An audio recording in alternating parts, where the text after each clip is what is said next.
So, let me get this straight. You want to sacrifice your life to our cardboard overlords? Well, okay.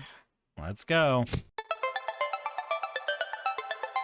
So if you want access to any of the resources I'm using here, they're all going to be available on the Wizards of the Coast website. Everything here is just straight from them. So in Magic the Gathering, there are 3 distinct methods of play.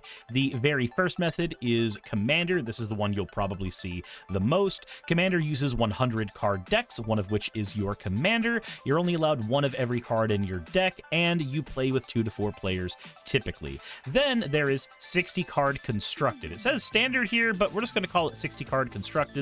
This was originally the primary way to play Magic the Gathering. In this format, you have up to 4 of any 1 card in your deck that's not a basic land, and you can have 60 or more cards in your deck. This is typically played with 2 players.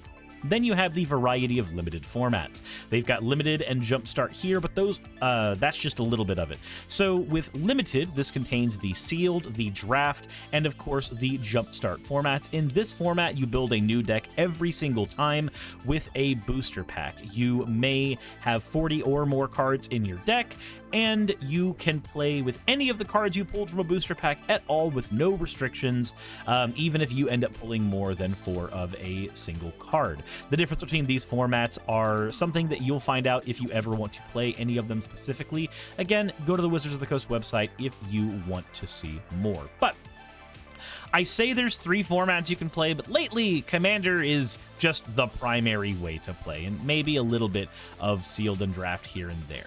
And since the rules of the game are basically identical between every single format outside of your deck construction, we are going to focus here. If you are playing a one-on-one game of 40 or 60 card Magic, the life total is 20. Once a player's life total hits 0, they will lose the game and the player that's left standing wins. If you're playing Commander, then your life total is actually 40 to compensate for the extra players at the table. If 1 player is left standing and everybody else's life totals have hit 0, then that player will be the one who wins. Now, unlike a lot of other card games like Go Fish and Poker, you create your own custom deck in Magic the Gathering, and each deck is comprised of a variety of card types. They are land cards. These are the cards that provide resources, otherwise known as mana, that you will need to cast spells and put cards on the table. Each turn, you are allowed to play 1 land from your hand onto the battlefield, and you spend it by turning it sideways. This is called tapping, in order to basically spend the card so that you can play the next cards we are going to talk about. The next type of card are creature cards. These represent the monsters and other beings that fight for you. They attack your opponent, they can be used to defend you, and their stats are denoted in the bottom right-hand corner. For instance, this Shivan Dragon has 5 power and 5 toughness. These creatures do not have the ability to attack the turn that they come out. They do have what's called Summoning Sickness, so once you play a creature, you do have to wait a turn before the creature is allowed to really do much of anything. Now, this toughness over here, if it is easier for you to remember it as health, it's basically health. Whenever a creature takes damage, this is the health that it has, and the more damage that it takes, the closer it will get to being destroyed and taken off your board. Now, to play any of these cards, you need to refer to the mana symbols up top. If you look at this Shivan Dragon, it has 2 red mana pips and 1 little pip here that says 4. This means this card costs 6 mana, but 2 of the mana that we spend must be red mana. If you look at the lands we have access to, one of them here is red. That is our mountain. A mountain produces red mana, so we would be able to summon the Shivan Dragon by tapping at least 2 mountains and then 4 of any other land at all.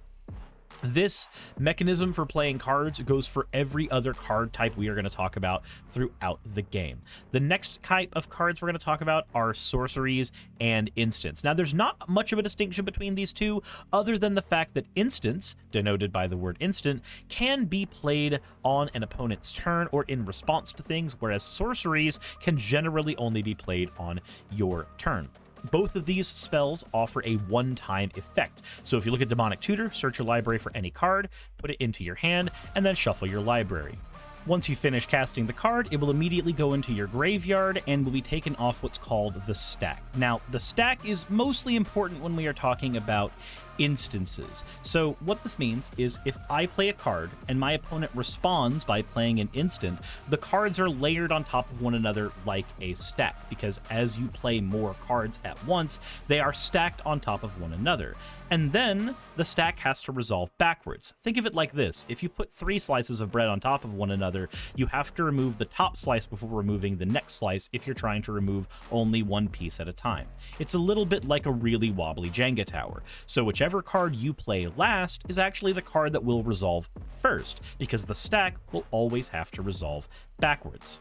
The next type of cards that we're going to be talking about are ones that are called permanents. These are artifacts and they are enchantments. Now, remember, anything that stays on the board for a long time is a permanent. A creature is a permanent. A land is a permanent. But artifacts and enchantments are a little unique in that they provide ongoing effects to you. Once you play one, their effect will linger on the board, either attached to you or a card you already own, or simply sitting on the board forever, providing some benefit to you. The benefit that it shows will be whatever is listed on the card. So like with Doubling Season, if any effect would put 1 or more tokens on the battlefield, you put twice that many tokens on the battlefield instead.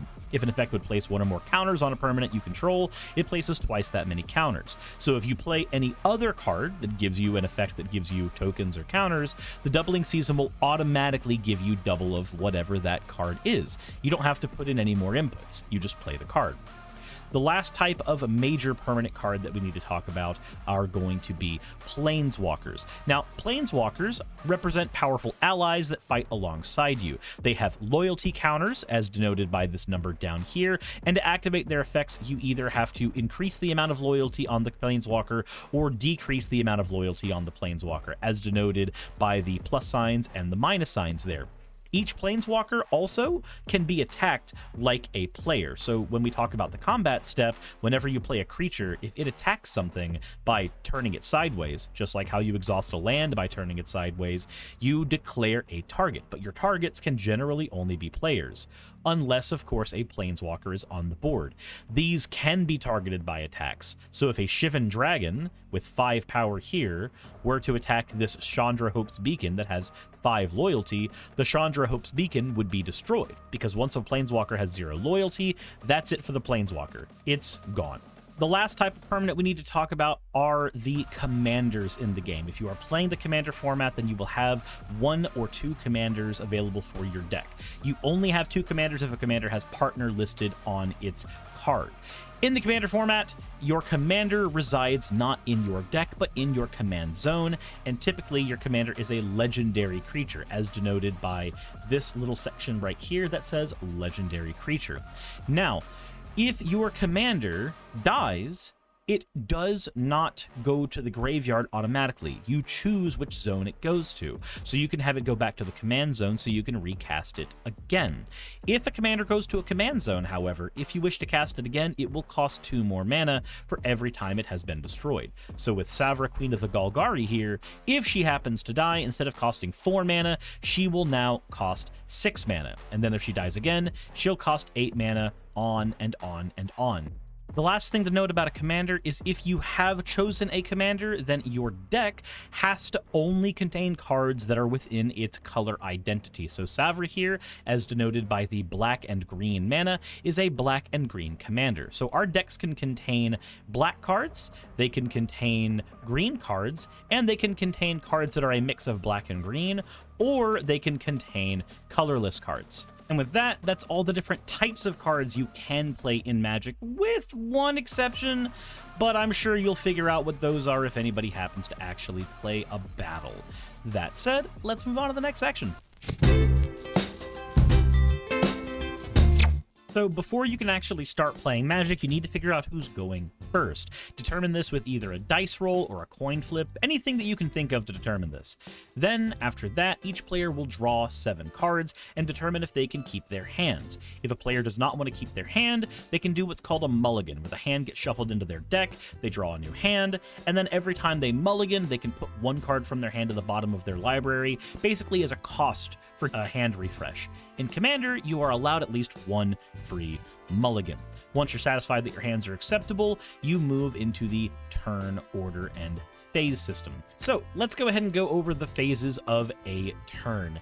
If you are beginning your turn, you begin and you go into your untap phase. You untap all the cards that you turned sideways in previous turns, creatures that you attacked with, lands that you spent on cards. All of these cards get untapped during this. After this, you have what's called the upkeep phase, which happens in between the untap and the draw card phase. If no card says at the beginning of upkeep or during your upkeep, then you just pass through this phase as normal. It's why it's not even on the reminder tokens. Once you go to the draw phase, you draw a card. If you're the first player of the game in a one-on-one, you will not draw a card. But if you are the first player in a multiplayer game, you will draw a card here. Everybody draws at least one card at the beginning of their turn, unless another effect is on the board that states otherwise. After this, you move to the main phase. This is where you can play the bulk of your cards, your lands, your creatures, your enchantments, etc. All of those can be played here. You're allowed to play one land per turn unless a card states otherwise, and this is where you are going to do the bulk of your plays. After this, you move into the combat step. This is where you're going to declare attackers at an opponent. Remember, you can't attack creatures, but you can attack opponents. You also can attack planeswalkers if one happens to be on the board. At the beginning of combat, some effects might trigger if they state so. If none of your cards are on the board that state so, you can patently ignore that.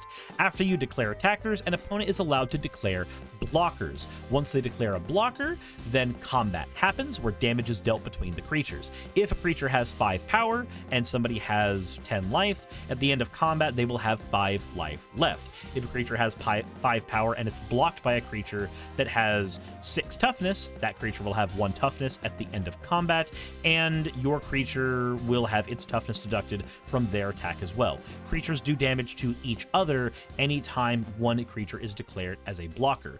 If a creature's toughness hits 0, they are destroyed. If a planeswalker's loyalty hits 0, it's destroyed. If a player's life total hits 0, they are knocked out of the game. After this, we move into the second main phase, where you have a chance to do everything you could have done on the first main phase if you did not do them initially. You do not get the ability to play another land during this phase, though. Mind, you are still limited to 1 land per turn. After this, you go to the end phase. This is where your creatures will heal up any damage that they have suffered up to this point, because damage does not persist in Magic. If a creature with 6 toughness takes 5 damage, they will have 6 toughness at the end of the turn when the damage heals up and you pass to your opponent. A game of Magic consists of people alternating between these phases until the game is over.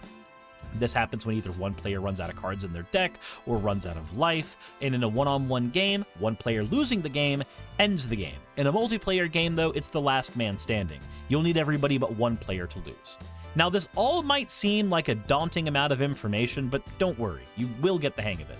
If you're playing with experienced players, or even players who've just played a handful of games of Magic, maybe ask them to slow down their turns so you can watch them go through each phase and help you understand what to do on your own turn easier than just trying to process all the information raw.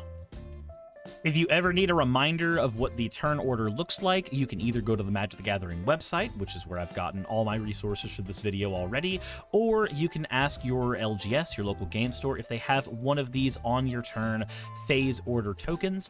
These are basically given away in every type of beginner Magic the Gathering product. If you don't have one and you need the reminder, then just having that physical card on your table can help you remember how to go through your turn until you've been able to commit it to memory. It feels like a lot of information at first, but trust me, it ends up becoming second nature after about 2 or 3 games.